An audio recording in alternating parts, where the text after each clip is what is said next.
To use the swipe to split action on the Motorola Moto G86 5G, first of all, let's open a settings on our device. We can then move to the display, scroll all the way down and find swipe to split.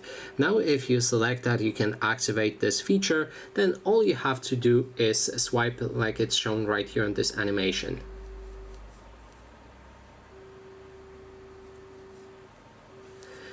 Then your app section will open and you can select whichever app you want to see on the bottom. The one you had opened during the swipe will be set to your active app on the top.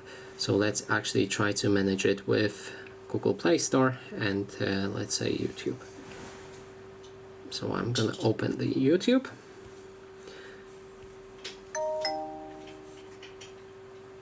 Select Google Play Store, and as you can see, we have a split screen set up. So that is basically everything. Thanks so much for watching.